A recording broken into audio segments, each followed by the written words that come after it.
물로 감기 및 축농증을 없애는 너무 쉬운 방법. 축농증요, 아무리 수술을 해도 해결이 안 되는 분들이 많아요. 근데 하이드로테라피로 오늘 치료할 수 있는 방법을 좀 알려드리겠습니다.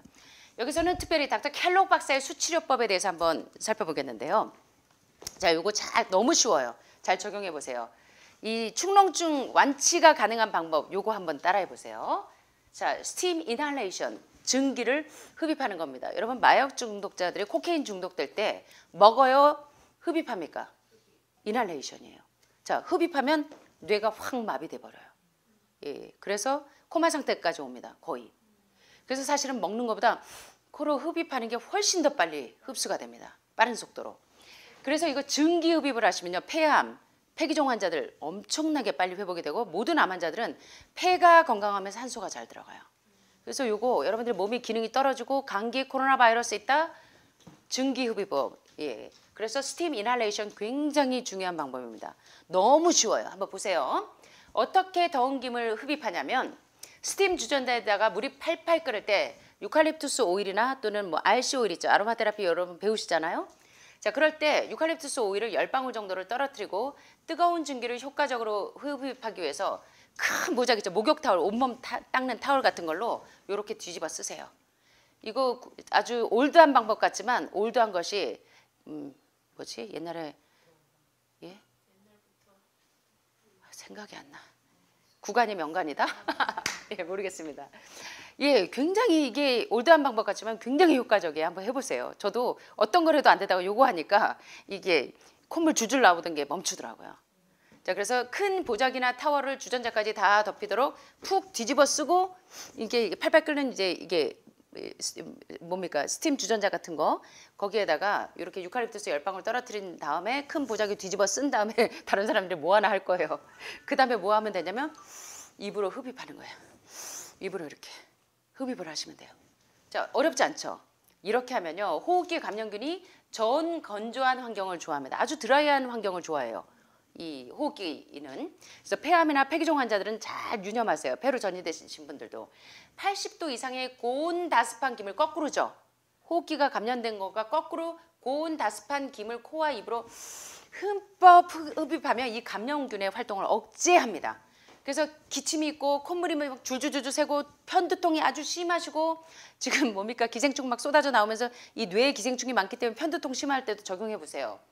그러면 통증이 사라지고요. 축농증 환자가 이렇게 해서 치료되는 경우가 상당히 많습니다. 한 달 정도 하고 그 증세가 사라졌어요. 저희 조카도. 그래서 요거 좀 적용해 보세요. 그래서 가장 좋은 방법은 면역력을 올려주는, 물론 이때도 계속 우유, 계란 먹으면서 하시면 소용없습니다. 여러분, 이거 축농증도 알레르기에서 와요. 알레르기 음식이 암을 유발합니다. 그래서 여러분, 알레르기 음식을 제한하셔야 돼요. 대표적인 알레르기가 우유, 요거트, 뭐 아이스크림 이런 것들이 다 알레르기를 유발합니다. 그 다음에 또 뭐가 있죠? 글루텐이 섞여 있는 빵 종류, 예, 흰빵, 흰밀가루, 흰설탕. 여러분들이 다 너무 좋아하던 애들이죠. 예, 그래서 이런 거 건강 식생활과 이거 스팀으로 흡입하면서 여러분의 모든 몸에 있는 염증들을 사라지게 하는데 상당히 중요한 치료법입니다. 그래서 여러분들이 이거 감기가 있거나 몸살기가 있거나 코로나 바이러스가 있을 때 이걸 활용하시면 아주 굉장히 도움을 받으세요. 예.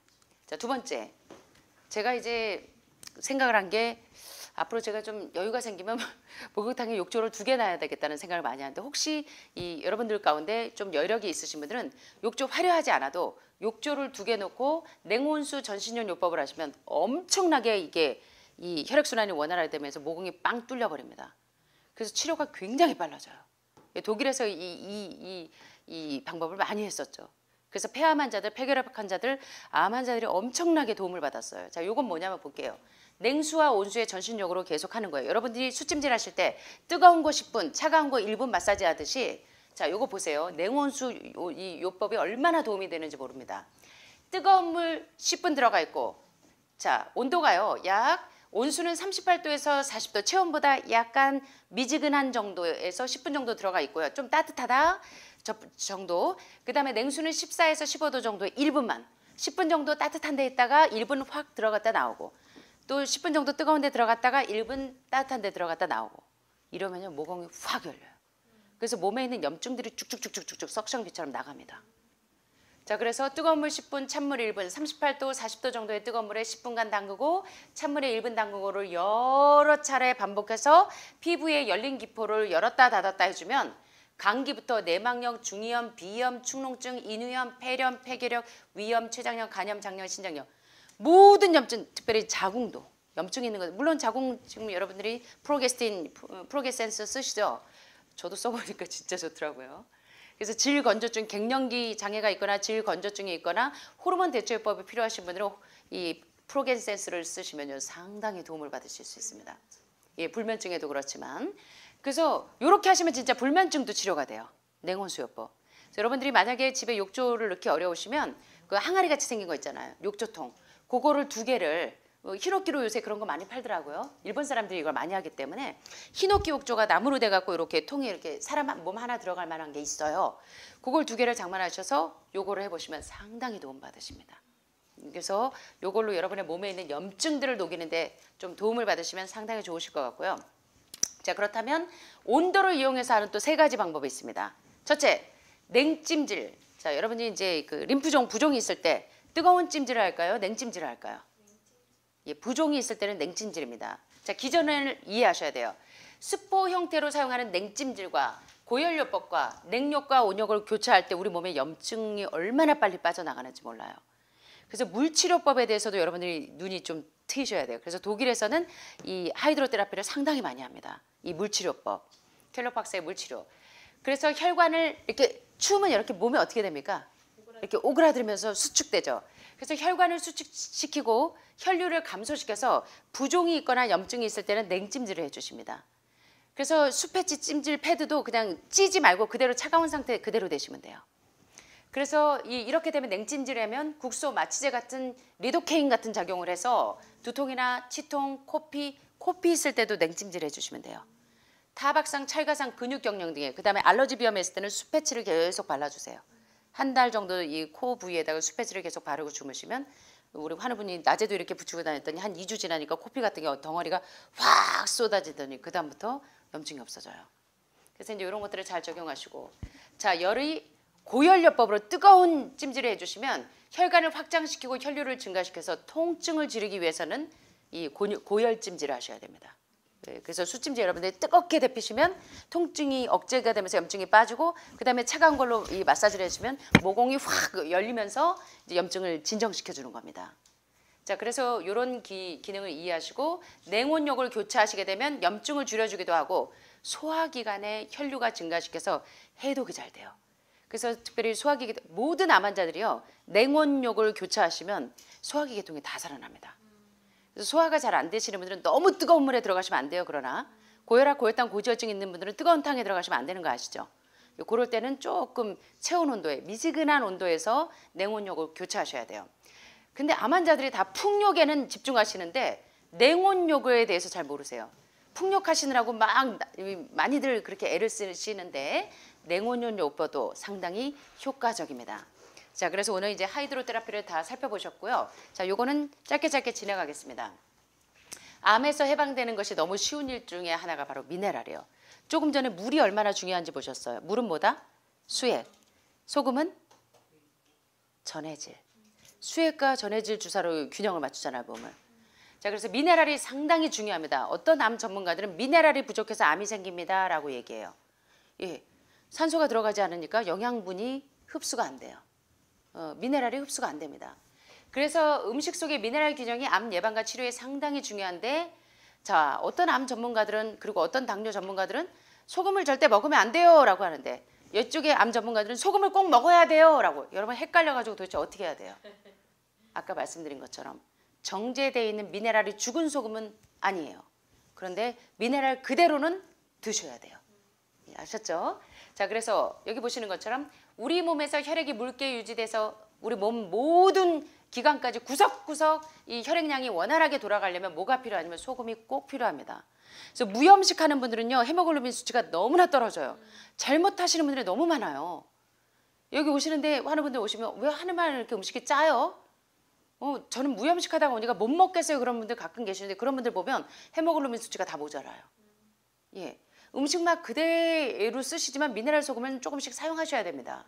안 그러면 혈액이 안 생겨요. 피가 안 생겨요. 그래서 우리 몸이 원활한 이 산소와 이 수분 공급이 적당히 되려면 소금이 꼭 필요한데, 자, 특별히 산성 체질인 분들은 알칼리 상태로 만드는데 반드시 미네랄이 필요합니다. 산성 체질은 미네랄이 부족해서 생긴 병이에요. 그래서 소금은 인체 세포의 내부를 암 예방과 치료에 필수적인 알칼리 상태로 만드는데 아주 효과적입니다.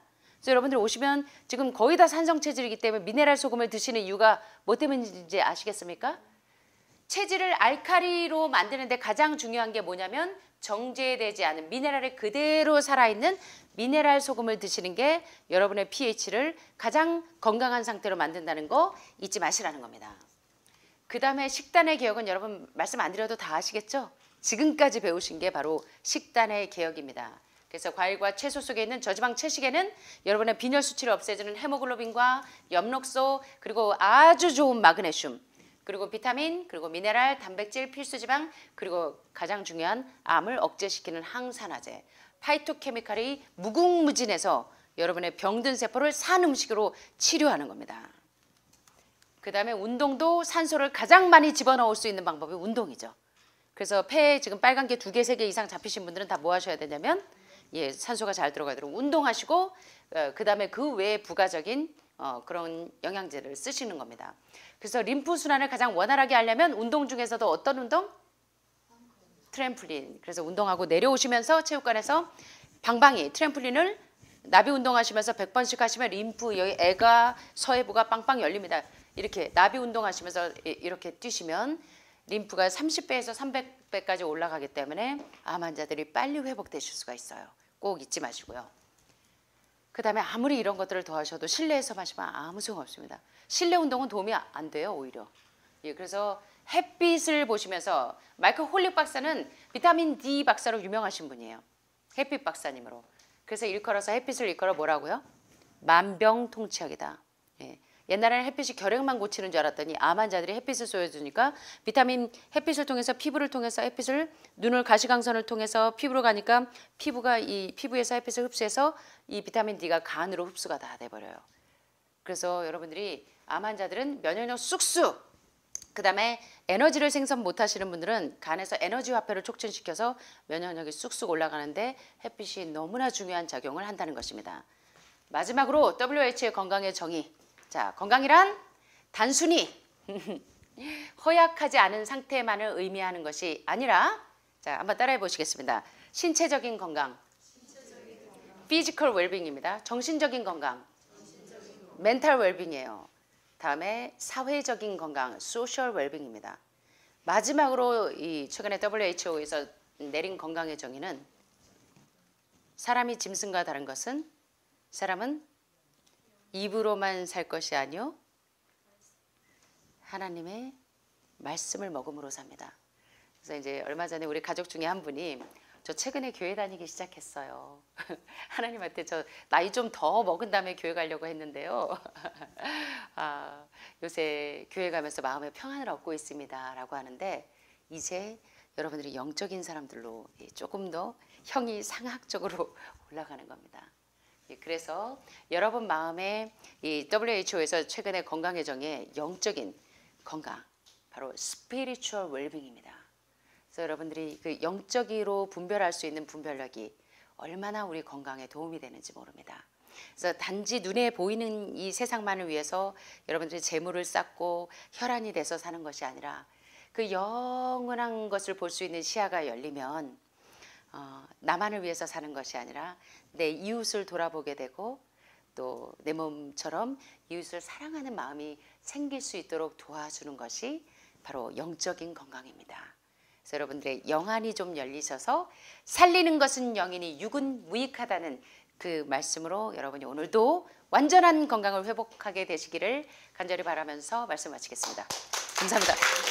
사랑이 많으신 하늘에 계신 우리 아버지, 하늘마을에 우리 사랑하는 하늘마을 모든 가족들, 오늘도 많은 암 전문가들을 통해서 우리의 질병이 우리를 죽이기 위한 것이 아니라 우리를 이전보다 더 온전하고 더 강건하게 되어서 마침내 이제 영적인 속성들을 분별할 수 있는 영적인 사람으로까지 성장하는 온전한 건강을 회복하게 하시는 아름다운 섭리인 것을 깨닫고 이제는 더 이상 암을 두려워하거나 무서워하지 않고 더 건강해지고 더 평안해지는 우리 하늘마을 가족들이 될 수 있도록 은혜를 더하여 주시옵소서.